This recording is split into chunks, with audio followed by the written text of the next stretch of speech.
السلام علیکم ورحمۃ اللہ وبرکاتہ۔ آج ہم لام کے قواعد پڑھیں گے، یعنی کہاں ہمیں لام کو موٹا پڑھنا ہے، لفظ اللہ کے لام کو کہاں موٹا پڑھنا ہے، کہاں باریک پڑھنا ہے۔ تو ہم پڑھیں گے لفظ اللہ، اور اللہ کے لام سے پہلے زبر ہو تو اسے موٹا پڑھیں گے۔ اللہ، لفظ اللہ کے لام سے پہلے زبر ہے، اس لیے اس کو موٹا پڑھیں گے۔ حمزہ لام زبر ال، لام کھڑا زبر اللہ، اللہ، منہ بھر کے پڑھیں اللہ، ہاں پیش ہو، اللہ، وقف کی صورت میں پڑھیں گے اللہ۔ فا لام زبر فل، یہ حمزۃ اللہ وسلم درمیان میں آنے کی ایسے گر گیا، اور فا کو ہم تشدید اللہ سے فوراً ملا دیں گے فل۔ لام کھڑا زبر لو، فل، ہاں پیش ہو، فلہ، وقف کی صورت میں پڑھیں گے فلہ۔ اللہ، لفظ اللہ کے لام سے پہلے زبر ہے، اس لیے اس لفظ کو بھی ہم نے لام کو موٹا میں موٹا پڑھا فلہ، منہ بھر کے پڑھنا اچھی طرح۔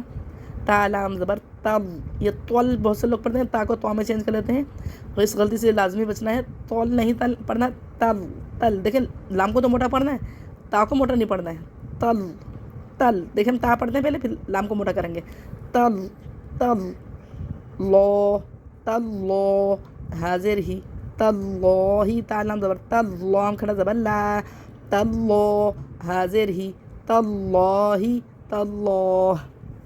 میم زیر می، نون لام زبر نل، دیکھیں لفظ اللہ کے لام سے پہلے زبر ہے، اس لیے اس لام کو بھی موٹا پڑھیں گے، مینل، حمزۃ اللہ وسلم درمیان میں آنے کی وجہ سے گر گیا، ہم اس کو فوراً ملا دیں گے مینل، لام کھڑا زبر لا، من اللہ، حاضر ہی، من اللہ، من اللہ۔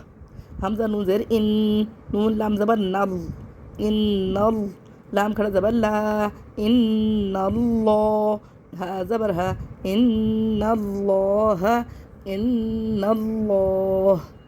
حمزہ لام زبر ال، لام کھڑا زبر لو، اللہ، ہا میم پیش ہم، اللہم، نیم زبر ما، اللہم، اللہم۔ یہ دیکھیں لفظ اللہم ہو یا لفظ اللہ ہو، ان دونوں میں کیا ہوگا کہ اگر زبر ہوگا ان دونوں سے پہلے، لفظ اللہم سے پہلے یا اللہ سے پہلے، لفظ اللہ کے سے پہلے اگر زبر ہوگا تو ہم دونوں کو موٹا کر کے پڑھیں گے، ان میں منہ بھر کے ہمیں پڑھنا ہے، اور اس سے پہلے والے حرف اگر باریک ہوں گے تو ہمیں باریک کرنا ہے، اور موٹے ہوں گے تو ہمیں ان کو لفظوں کو موٹا کرنا ہے، لیکن یہ کہ باریک حرفوں کو موٹا نہیں کرنا ہے۔ دعاؤں کی درخواست ہے، زیادہ سے زیادہ شیئر کریں اور سبسکرائب کیا کریں، اور کمنٹس کر کے بتائیں آپ لوگوں کو کیسا لگ رہا ہے پڑھنا۔ دعاؤں کی درخواست ہے۔ السلام علیکم ورحمۃ اللہ وبرکاتہ۔